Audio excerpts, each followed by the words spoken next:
lemos essa narrativa, para nós entendermos o que aconteceu no capítulo 12 de 2 Samuel, é necessário nós voltarmos um pouco o tempo, para nós entendermos o que levou o profeta Natan a descarregar esse tanto de afirmações na vida de Davi.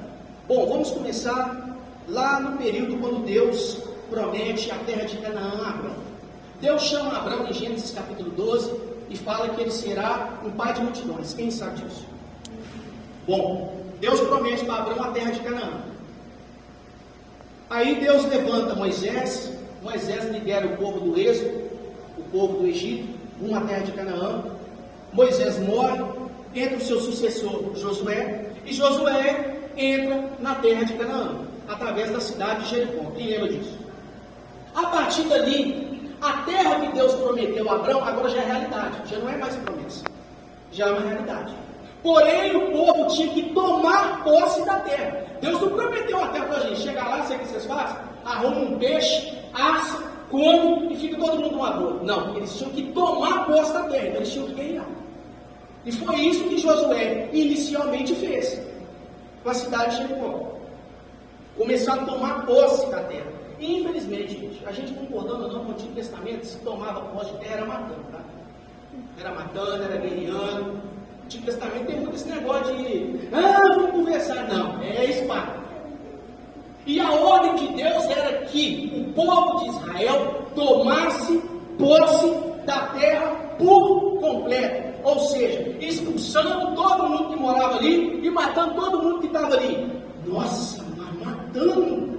Pois é, lá em Gênesis capítulo 14, existe um motivo. Porque Deus queria aquele povo morto. Deus não é injusto. Porque a maldade do povo era tanta que Deus só estava esperando a maldade subir até o certo ponto para trazer a morte como consequência dos seus atos. Por isso que Deus fez o povo tomar posse da terra logo de Canaã. Isso é só você ler a Bíblia na ordem cronológica que você vai conseguir entender esses fatos. Amém? Até aí, gente?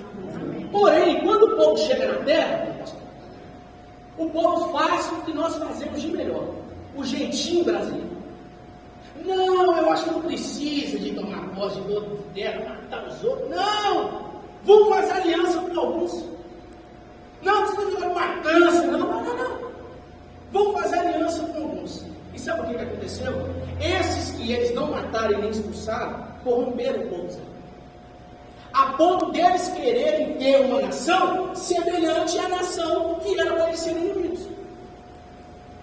Aí nesse período, nasce o período dos juízes. Todo mundo já ouviu falar do período dos juízes, né? De Sansão, que arrumou aquela confusão com Dalila, lembra disso? Gideão. Pois é, o último juiz foi Samuel.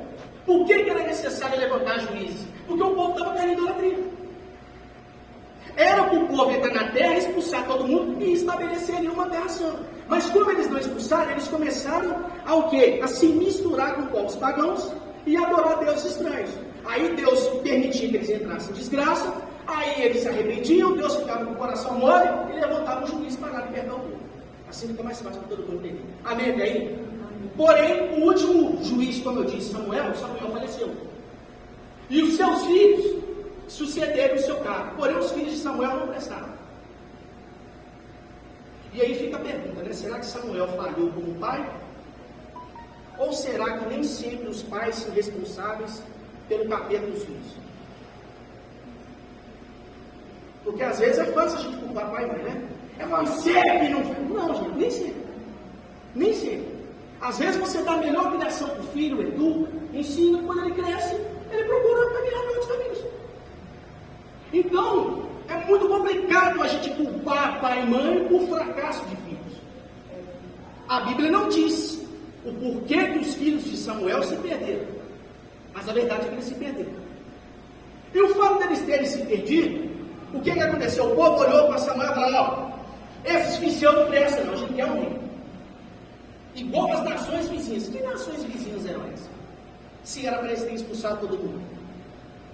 Ou seja, o povo que era para ser modelo, passou a ser influenciado por outros modelos. Deus instituiu o povo para o povo ser modelo, para as outras pessoas se inspirarem neles. Mas aconteceu ao contrário. Eles queriam se inspirar num povo que era para ser o inimigo deles. Aí o povo pede a Samuel como rei. Aí Samuel vai conversar com Deus. Oh Deus, é isso. Deus fala, não, Samuel, não. Eles não estão rejeitando você, eles estão rejeitando eu. E aí no capítulo 8 de 1 Samuel, Deus manda Samuel falar uma série de coisas, como as consequências deles terem um rei humano, um rei físico, que até então ali, o que reinava ali era um governo teocrático. O que é teocracia? Deus no controle, Deus no comando. Mas o povo recusou e queria uma monarquia, ou seja, um governo feito por um homem. Deus falou para eles, beleza, levanta Saul, unge Saul, que Saul vai começar a governar sobre o povo. A ideia de Deus nunca foi que o povo tivesse governo humano. A ideia de Deus sempre foi que o povo tivesse Deus como referência para as suas decisões. Se você analisar a história do povo de Israel antes do reinado de seres humanos, a história era muito melhor. Porque todas as vezes que eu e você rejeitamos o governo de Deus para aceitar o governo de homens, a gente se estrela. Todas as vezes. Todas as vezes que a gente deixa de dar valor para aquilo que Deus fala, para dar valor para o que o homem fala, dá errado. E às vezes nós conduzimos a nossa vida desse jeito. Deus está falando para você fazer de um jeito, mas você está ouvindo aquele vizinho seu para fazer de outro. E quando se trata de brasileiro, é que você tem que tomar cuidado, porque esse jeitinho brasileiro está levando a gente para o buraco. Não, a gente dá um jeitinho. Não tem jeitinho não, pastor. Não tem jeitinho. O senhor trabalha na área de contabilidade não tem jeitinho. É exato. É 1.000, tem que pagar 1.000, não é 900, te pendura 50 aí depois. Não. 1.000 é 1.000. E aí o que acontece? O povo rejeita Deus e tem um governo de Saul. Saul é homem, gente. Saul não durou muito tempo, não. Começou até bem, logo já começou a dar navalhada, já começou a errar, já começou a Deus falar, não quero pessoa mais. Não, esse aí para mim já não é. Aí Deus vai, manda Samuel repreender Saul e diz para Saul que ele já tinha escolhido um homem segundo o seu coração. Que homem é esse? Quem me ajuda lá? Senão eu vou descer ele. Que homem é esse? Pois bem, o que Deus diz a respeito de Davi? Que ele é um homem segundo o coração de Deus. Mas ele era homem. Ele não era anjo. Ele não era quarto membro da Trindade. Ele não tinha asas. Ele era homem. E Davi, na sua condição de homem, ele fez coisas boas, como também fez coisas ruins. E o texto que eu li para vocês é uma das partes ruins que Davi vivenciou. Para nós entendermos o capítulo 12, nós temos que vir para o capítulo 11. E a Bíblia diz no capítulo 11, no versículo 1, preste atenção. Na primavera seguinte, que primavera é essa? Davi tinha acabado de voltar de uma guerra contra os amonitas. Então se passaram um ano que ele já tinha guerreado e já era para ele ir para outra guerra. Por isso que a Bíblia está dizendo, na primavera seguinte. Amém? Até aí? Na primavera seguinte, época do ano em que os reis costumavam sair para a guerra, Davi mandou que Joabe, os seus oficiais e o exército israelita fossem atacar os inimigos. Eles venceram os amonitas e cercaram a cidade de Rabá, mas Davi ficou em Jerusalém. O que o texto diz? Era a época em que os reis saíram para a batalha. Está dizendo que alguns? Está dizendo que é os reis. Era para Davi ter ido junto. Mas sabe o que o maravilhoso Davi fez? Ele não foi. Não, eu acho que não tem necessidade. Não, eu acho que o exército já está forte, nós já estamos com um histórico bom de vitória de guerra, não é necessário não. Pode ir, Joabe, leva meia dúzia de soldados aí que vai dar tudo certo. E Davi fica no palácio. Não vou ler por conta do tempo. Quantas horas termina? Quantas horas termina? Tem que ser 9 e pouco, porque senão não aguenta não. brincadeira, gente. Então o que acontece? Davi não vai à guerra. Ele fica no palácio. E se você ler o capítulo 11, você vai ver que no decorrer que ele está no palácio, ele vai dar um passeio na sacada do seu palácio, e de repente ele vê uma mulher tomando banho. Que mulher é essa? Batseba. Não era carreira solo, porque ela era casada. Carreira solo, gente, é gente solteira, tá? Isso é linguajar de favelado. Infelizmente, eu tenho que revelar isso. Tem que revelar, eu tento esconder, tento ficar mais ou menos, mas na hora que assunto você já foi. Carreira solo, tá, gente? É gente solteira.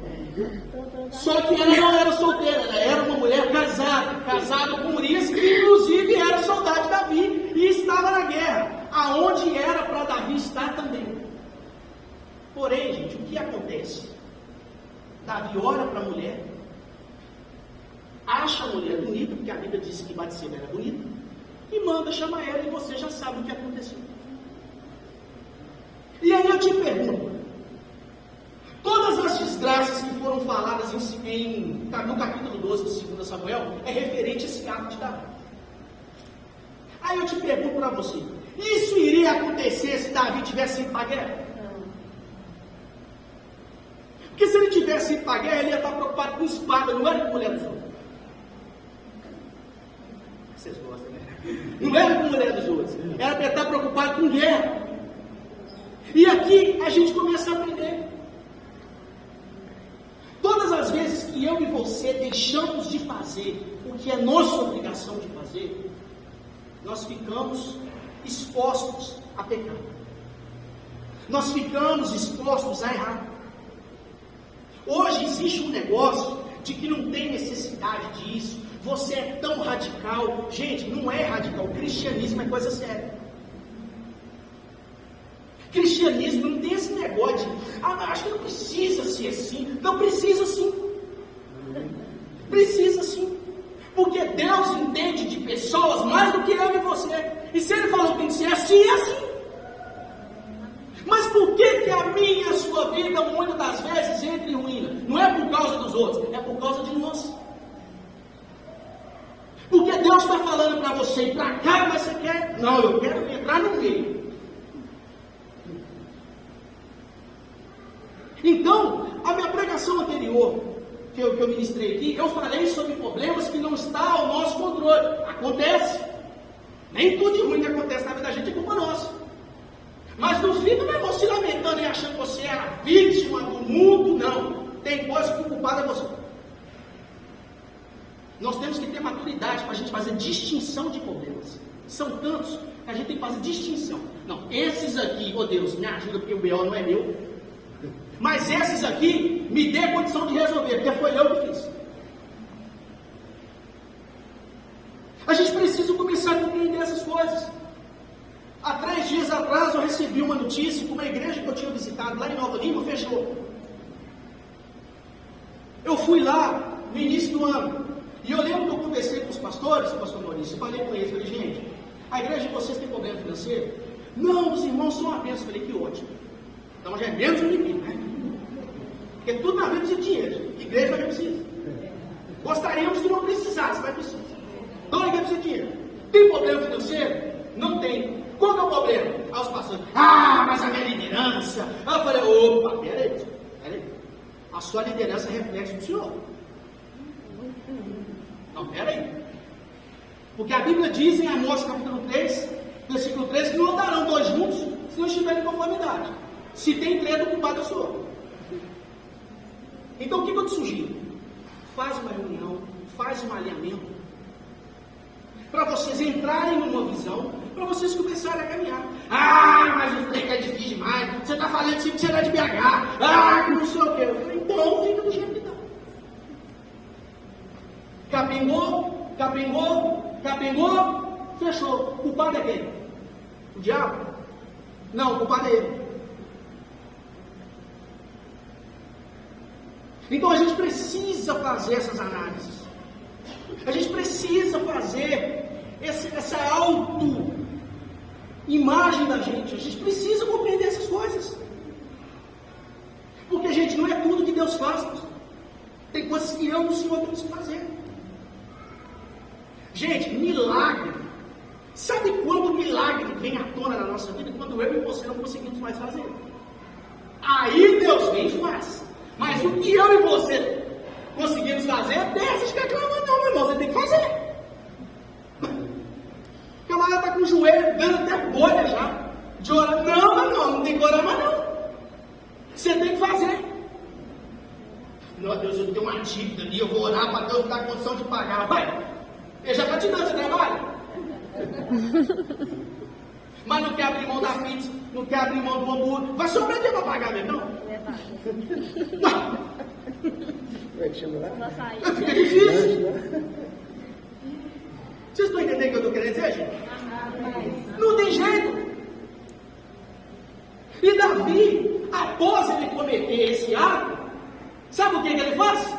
Manda a mulher embora. Depois que ele se deitou, que a mulher fez tudo que não podia fazer, ela falou: "Ô irmão, agora você vai lá, viu? Vai descansar e muito obrigado." Só que a mulher engravidou. E ela manda avisar. Falou: "Davi, ó, lembra daquele dia?" Pois é, deu menino. E agora?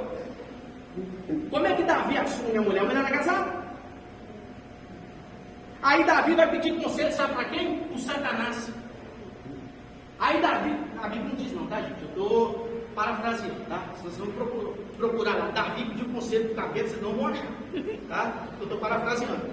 Aí Davi deu uma ideia maligna. Não, peraí, a mulher é casada. O homem está na guerra. O que eu vou fazer? Na hora que ele voltar, eu mando ele logo visitar ela, mando ele se deliciar com a sua esposa, depois fala com a menina dele. Olha que maravilha. A barriga não tinha crescido ainda. Aquelas primeiras semanas, aí começa quem é mãe que sabe. Começa na rua, cabelo doendo demais. Lá em casa, eu posso sentir dor de cabeça, eu já fico preocupado. Aí, menino, já! Já! Se tiver de casar, é menino? Pode. Aquela semana complicada. Pois é. Davi tem essa ideia. Aí manda chamar Urias. Traz Urias pra cá. Ô Urias aqui. Vai lá ver sua esposa. Ela está com saudade do senhor. Vai lá. Só que aí Urias diz para ele assim: "Falou, rei, eu não posso. Os meus irmãos estão lutando na guerra. Como é que eu posso ficar aqui me deliciando com a minha esposa?" Não é hora disso, não. Davi, Urias vai. Mandou Urias ir e Urias não foi. Aí Davi fica sabendo que Urias não foi. Meu plano já está dando errado. Então nós vamos apelar para a tática dos brasileiros, né? Embebeda ele. Vamos deixar ele tonto. É quem já teve problema com álcool e sabe que geralmente o pessoal fica muito corajoso quando está tonto, né? Sim. Principalmente homem. Homem não vale nada são, mas bebe para ficar valente. Quem já viu isso? Homem tonto por querer ser valente. É que apanha geralmente nos botecos aí. Tá? Mas vamos voltar aqui. Embebeda Urias. Vamos deixar Urias tonto. Cair vai dar certo. Mas irmão, embebedou o homem, mas não deu certo. Urias cambaleou para cá, foi para lá, mas não entrou para de casa. Falou: "Eu não vou. Os meus irmãos estão lá na guerra, mas eu não vou entrar." Não entrou. Aí Davi fala: "Meu Deus do céu, o que eu vou fazer agora? Agora não tem jeito mais, o homem não quer lá. Como é que eu vou falar com o filho de quem?" Jesus não tinha nem ideia de vir naquela época, então não podia falar que era o Messias. Engravidou do Espírito Santo, não tinha jeito, tinha que ser de alguém. Aí ele tem uma outra ideia satânica. Aí eu vou ter que matar o Urias então. Manda uma carta para Joabe. Fala: "Joabe, ó, Urias está voltando para a guerra de novo. E imagino eu que quem levou a carta foi até o Urias." Vai você ver, levar a carta da morte. Vai você ver, Davi terrível, um homem segundo o coração de Deus, não, gente. Não estou falando de mim, não. Se fosse eu, poderia ter feito é pior. Eu estou falando do homem segundo o coração de Deus. Ô Joabe, põe Urias de linha de frente na guerra, porque ele não pode voltar vivo. Eu estou com um pepino aqui para resolver, ele é parte dele. Aí Joabe, como era fiel ao rei, coloca Urias de linha de frente na guerra, e Urias vai e morre. Davi, problema resolvido. Só que não. Aí nós vamos para o capítulo 12. Deus já levanta o profeta e o profeta já vai lá, ó. Senhor Davi, igual o pessoal do telemarketing, né? Cobrança. Senhor Marco? Senhor Marco? Não. Falou, meu Deus do céu, cobrança, não deu pra vocês nada, não. Não é assim? Senhor Marlon, senhor Maurício, aqui em tal lugar. Quer dizer, não aqueles pessoal te ligando, estou entendendo. O profeta vai até Davi para ter uma conversa com ele. Só que é aqui que começa a pregação. Não está parando de acabar, é aqui que eu estou começando agora. É aqui que começa. O profeta vai até Davi, só que ele não vai de cara já falando uma série de coisas. Não, ele conta para Davi uma palavra. E ele diz para Davi assim: existiam dois homens. Um era rico, possuía muitos gados, muitos bens, e o seu vizinho era pobre, possuía uma ovelha só. Certo dia, esse homem rico recebeu um visitante em casa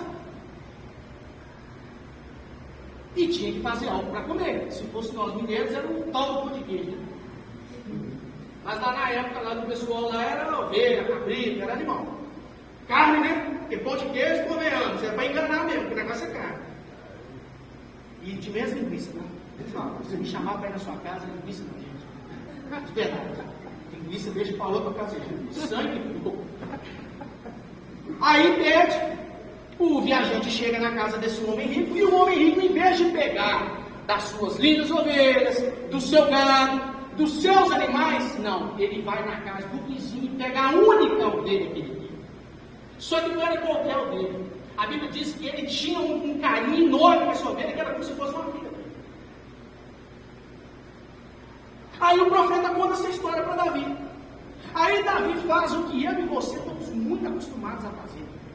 Já ouviu acreditar que pimenta no olho dos outros arde, mas não dá gente refresco? Já escutou isso?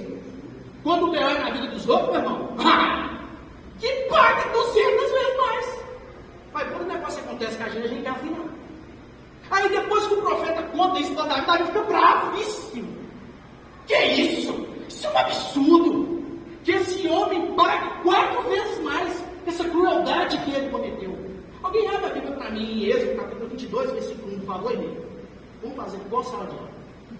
Quem é corajoso aí? De menos o pastor, tá? O pastor não vai porque já falei.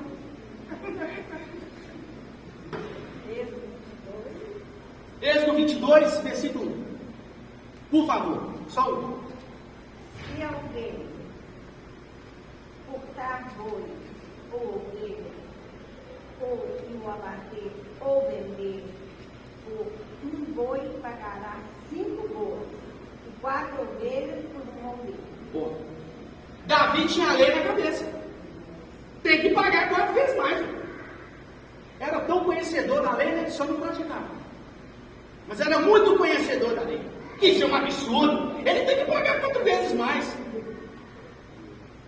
Aí, sabe o que acontece? Versículo 7. Natã diz. Vamos ler o versículo 5? Então Davi ficou furioso com aquele homem e disse: eu juro pelo Senhor, o Deus vivo, que o homem que fez isso deve ser morto. E ele deverá pagar 4 vezes o que tirou, por ter feito uma coisa tão cruel. Versículo 7. Então Natã disse a Davi: esse homem é você. Lembra do tema? Quando o problema sou eu. Davi estava tranquilo, tudo sob controle, governando, mandando, tirando o cisco do olho dos outros. Mas até que chegou um momento dele tirar algo dele. Aí eu lembro de Mateus, capítulo 7, versículo 5. Cuidai primeiro da trave que está no seu olho, para depois você cuidar do cisco que está no olho do seu irmão. Falar da vida dos outros é fácil, gente. O negócio é nós analisarmos a nossa. E o que eu estou percebendo é que o povo de Deus está igual a Adão quando pecou. Se você observar na ordem cronológica dos fatos, quando Deus cria Adão e coloca Adão no Éden, Deus diz para Adão não comer do fruto. Ela não tinha nem sido criada ainda. Eu já falei que quando chegasse no céu eu ia pegar ela pelos cabelos. Só que depois eu fui ler a Bíblia direito, eu tenho que pegar Adão. Porque a ordem foi dada, foi para ele, não foi para ele. Deus não tinha criado ela ainda. Deus cria Adão, coloca Adão e fala: pode sofrer de tudo. De menos da árvore. Do conhecimento do bem e do mal, você não comerá. Ele ficou responsável por passar a informação para Eva e para os seus descendentes. Só que quando chega no capítulo 3, que relata a queda do homem, quando a serpente está conversando com ela, a Bíblia não diz onde é que Adão está. Poderia estar do lado, poderia estar batendo perto, poderia estar fazendo qualquer outra coisa. E aí fica a pergunta: se Adão sabia o que não era para ser feito, se ele tivesse agido da forma que Deus mandou ele agir, Eva teria comido do fruto, sim ou não? Porque naquela época não tinha feminismo, esse negócio de mulher ficar peitando ou não. Isso tem agora. Esse negócio tem agora. Infelizmente esse inferno chegou na igreja. Não viaja no milano. Querer ficar me peitando em casa lá da rua, para chamar a polícia. Esse negócio não tinha no Antigo Testamento, não. O homem falou, acabou. Ficava beiçuda, com raiva, rangindo o dente, mas acabou. Só que a Bíblia não diz o que Adão estava fazendo. Consequência, eu nunca vi na minha vida uma mulher conversar com serpente, só vi isso na Bíblia. O que aconteceu? Deu ruim. Pecou. Quando pecou, Adão logo descobriu que ele estava nu, porque ele não tinha maldade na cabeça. De repente descobriu que estava nu, passou-se o tempo. No outro dia, Deus entrou no jardim, para poder conversar com eles, como ele sempre fez. Só que quando ele procura Adão tinha escondido. Ai Deus, Adão, onde você está, Adão? E Adão, não, senhor, estou escondido. Ai Deus, mas está escondido por quê? Ah, porque eu estou nu. Aí Deus faz a pergunta para ele: Adão, mas por que você está nu? Quem te falou? A mulher que tu me deste. Aí Deus vai para ela. Ué, eu não estou entendendo, não. Quem falou para vocês que estão vendo? Ah, serpente! Aí chega na serpente e falou: você foi eu, porque não tinha jeito de empurrar para mais ninguém. Só que sabe o que aconteceu? Sobrou para os três. Sobrou para os três. Aí nos últimos versículos, Deus começa a dar a sentença. A serpente vai ter que rastejar sobre o chão. Dá a ideia de serpente até andava, né? Olha que inferno. Se esse bicho é terrível. Rastejando, imagina se não andasse. Tivesse perna para correr atrás da gente. Misericórdia. Porque dá a entender que tinha perna. Você vai ter que rastejar, então ele andava de outra forma. Sobra para ela, para a serpente, sobra para a mulher. Lembra essa dor de parto? Pois é. Seja grata a ela. Tá? E sobrou para Adão. Ou seja, gente, Deus não tem culpado por inocente. Não adianta ficar jogando o problema para os outros. Você precisa assumir. Ficaria mais fácil se Adão tivesse: ó Deus, ó, eu errei mesmo, não sei quem vai comer essa mulher, quer comer o negócio, e deu ruim e nós estamos nu. O que tem para fazer? Desculpa o termo, nós estamos pelados. O que dá para fazer? Que é mais fácil, gente. Quando você reconhece o problema, é mais fácil para resolver. Na sua profissão, Larissa, não é mais fácil quando o camarada confessa? Sim ou não? Ah, eu mesmo. É mais fácil. Do que ficar: ah, não, mas foi eu, mas... Não, mas você tem que analisar. Não, não tem que analisar, não. Foi eu, você, não. Nós precisamos ter esse entendimento. Eu congreguei numa igreja um tempo atrás e tinha um líder, aí depois teve uma mudança de líder, e esse rapaz, ele não foi competente o suficiente para poder dar continuidade ao trabalho que havia sido feito. Quando eu digo competente, eu não estou dizendo como não estava, nada disso. A gente tem que ter maturidade para a gente poder ouvir de alguém dizer: cara, você não nasceu para fazer o que você está fazendo. A gente tem que ter humildade para isso. Só que a gente é muito dodói, que a gente fica com raiva.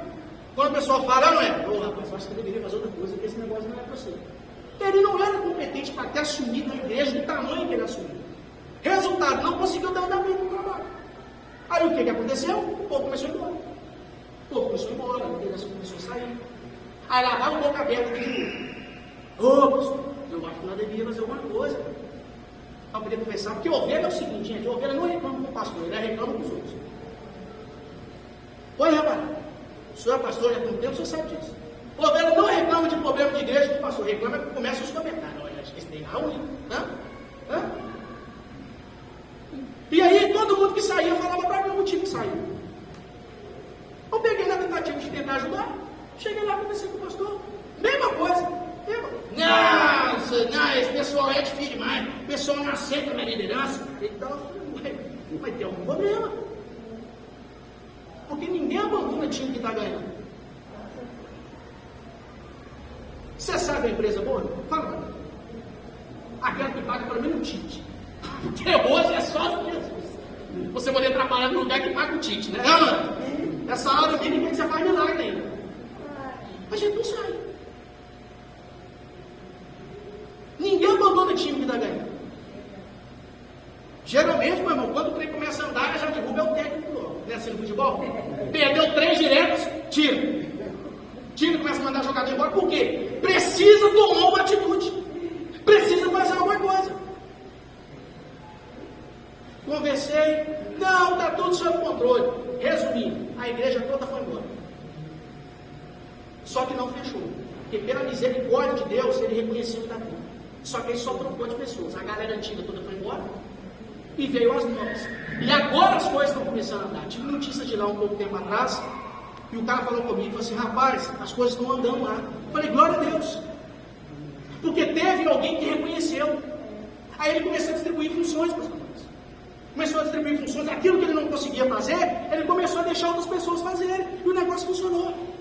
Mas enquanto ele via culpado só nos outros,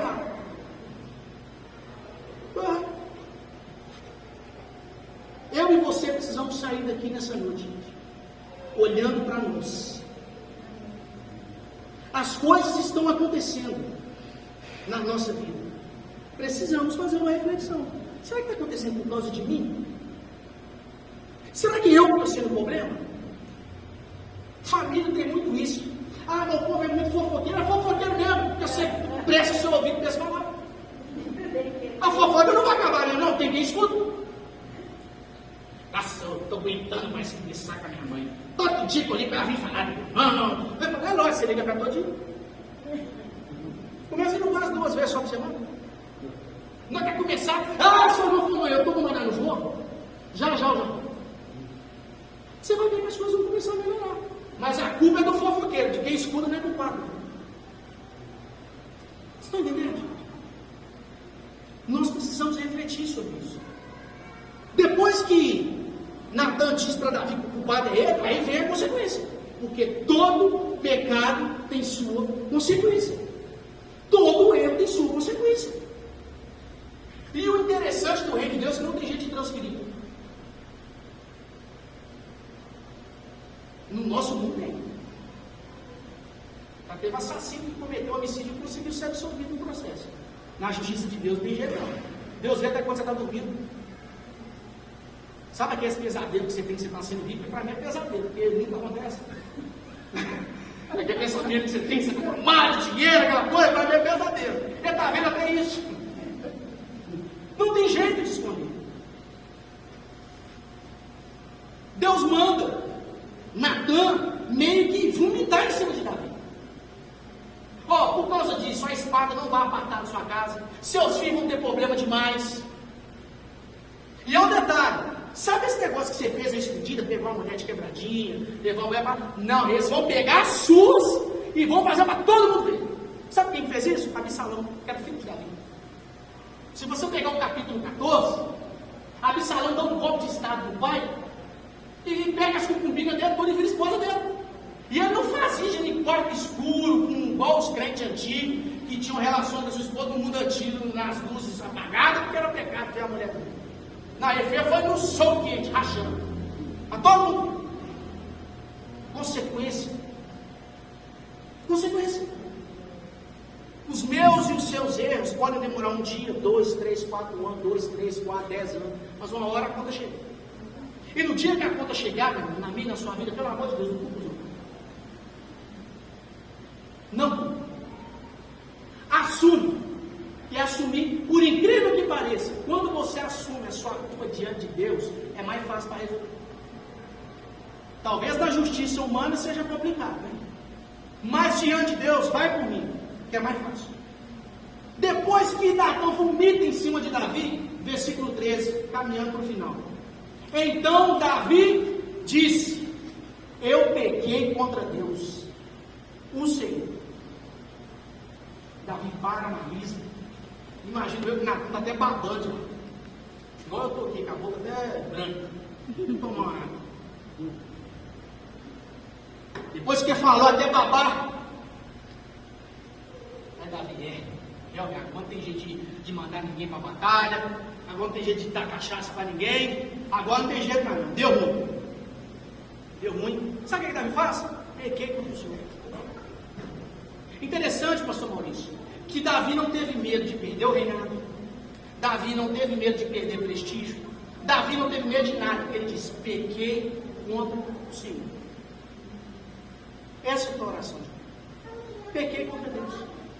O problema nosso é que às vezes nós não assumimos os nossos erros com medo do que as pessoas vão falar. Com medo de perder cargo na igreja. Com medo de perder prestígio das pessoas. E eu vou abrir um parênteses aqui para poder dizer isso. Gente, tem hora que ser crente é um ó. Sabe por que é o ó? Porque as pessoas olham para o Senhor, o Senhor tem que ser um anjo. O Senhor tem que ser uma pessoa irrepreensível, que não faz nada de errado. Ei, irmão, vou copiar o pastor Léo que copiou o jogador do Galo. Mentira! Mentira! Não existe anjo em lugar nenhum, só no Senhor. Romanos 3:23, todos pecaram e destituídos estão da glória de Deus. Eclesiastes capítulo 7, versículo 20, não existe um homem que tenha feito bem, nunca é. 1 João capítulo 1, do versículo 8 ao 10, aquele que diz que não tem pecado é mentiroso e a verdade não está nele. Sabe por que a gente não reconhece os problemas da gente? Com medo de acusação, com medo da nossa confissão virar tema de pregação, porque eu já vi isso acontecer. O cara procura o pastor para confessar, no domingo o pastor está em cima do púlpito. Por isso que nós temos um tanto de gente doente na igreja que não confessa pecado para ninguém. E não era para ser assim. A igreja, pastor Maurício, era para ser um lugar que quando o senhor tivesse feito qualquer coisa, era para você chegar aqui e falar, gente, acabei de dar 30 tiros no meu vizinho agora, mas ele não morreu porque não pegou Deus. Eu sou ruim de vida. Orem por mim porque eu estou andando muito nervoso ultimamente. Era para as pessoas, é mesmo, pastor, então vamos orar. Mas sabe o que acontece? Que isso, pastor Maurício dando tiro nos outros? Misericórdia, onde é que nós vamos chegar? Isso é um absurdo. Não é absurdo não, gente. Isso é ser humano. Isso é ser humano. Nós estamos sujeitos a erros, a falhas. Mas a pergunta que fica, estamos dispostos a confessar? Estamos dispostos a dizer, não, o erro é meu. Pode deixar. Eu sou errado, eu sou errado. Davi confessa, caminhando para o final, no mesmo versículo, olha o que ele diz. E Natan respondeu, o Senhor perdoou o seu pecado, não morrerás. Era para Davi ter morrido. É mais fácil lidar com a consequência do pecado do que morrer. O pecado ele tem 2 tipos de poder na minha e na sua vida. Primeiro, fazer a gente morrer espiritualmente. E segundo, fazer a gente morrer fisicamente. Por isso que a Bíblia vai dizer que existem pecados para a morte. Já viu esse termo? Existe pecados para a morte? Algo não confessado tem o poder de te levar você para esses 2 caminhos. Morrer espiritualmente ou morrer fisicamente. Tem pessoas que por falta de confissão, elas estão doentes. Porque o pecado ele te corrói você por dentro. E a não confissão tem a ver com 2 motivos. Primeiro, as pessoas que não estão preparadas para ouvir, infelizmente, a igreja não está preparada para poder ouvir confissão de ninguém. Espero que essa aqui se prepare em nome de Jesus, para a gente poder ter essa liberdade de chegar e falar, chorar suspirando. Mas geralmente não dá. Então existe esse motivo das pessoas não confessarem. E o segundo, por orgulho. Que esse é o pior. Porque a Bíblia diz que Deus dá graça aos humildes, mas rejeita os orgulhosos. É aquele camarada que, não, eu sou pastor, eu não posso falar para ninguém que eu estou errado, não. Você vai continuar errado, pastor. Só que pastor precisa de ovelha. E se as suas ovelhas desconfiarem que o pastor delas é orgulhoso, eles não ficam assim. Não estou falando no ponto ao pastor não aqui na casa, estou falando no contexto da igreja, tá? Sejam maduros e escutem o que eu estou falando. Mas depois ninguém, o Mar está falando de pastor, eu acho que é você. Para com isso. Eu sou veterano de igreja, eu sei que essas coisas acontecem. É para nós que estamos aqui. Não é para ninguém, não é para você gravar e postar para ninguém. É para nós que estamos aqui. Amém? Amém. É difícil na reflexão, né? Então a gente precisa refletir sobre essas coisas.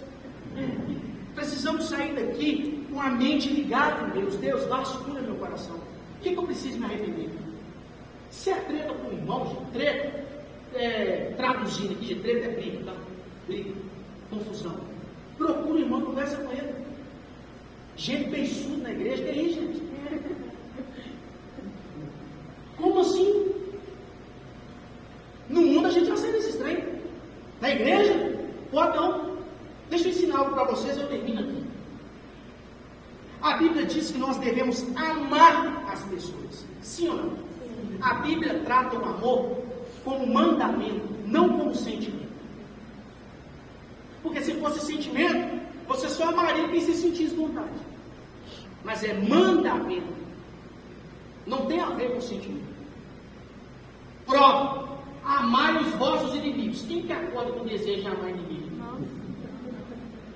Aquele vizinho nojento seu, você acorda. Não, mas eu estou sentindo um amor por você. Quem que faz isso? Então, o amor não tem a ver com sentimento. Amor é um mandamento. Você olha para aquele trem e fala que você é um trem, mas eu tenho que te amar. Você é um trem, mas eu tenho que te amar. Só que amor não tem a ver com gostar. É aí que a gente é. Amor é um mandamento. Gostar é gosto. E tem coisa que você prova e não gosta. E não tem problema nenhum nisso. Quando você vai no restaurante, você observa sem balança. Esse é que eu gosto. Então, quem balança fica caro. Né, Laura, Gabriel? Vou revelar o preço do seu prato, tá? Geralmente você observa, você vai, pega ali aquela comida desconhecida que você gosta, coloca um tiquinho no prato, não gostou, o que você faz? Não põe mais. Você vai lá no restaurante, você colocou que é ruim demais. Não agradou você, mas pode agradar outro. Se você não gostou, não coma mais. Tem pessoas que você prova, não gosta, é só não prova mais. Não tem problema nenhum nisso, gente. Agora, amar você tem que amar. Mas por que eu amo e não gosto? Respeitando. Tendo o mínimo que é educação. Bom dia, boa tarde, boa noite. Sendo obrigado a gostar de todo mundo na igreja. Ser obrigado a amar. Aquele fulano que você não é muito fã, ei, meu irmão, paz do Senhor, tudo bem? Passou direto. Não precisa de ficar nessa. Nossa, que saudade. Isso é mentira. Mentira.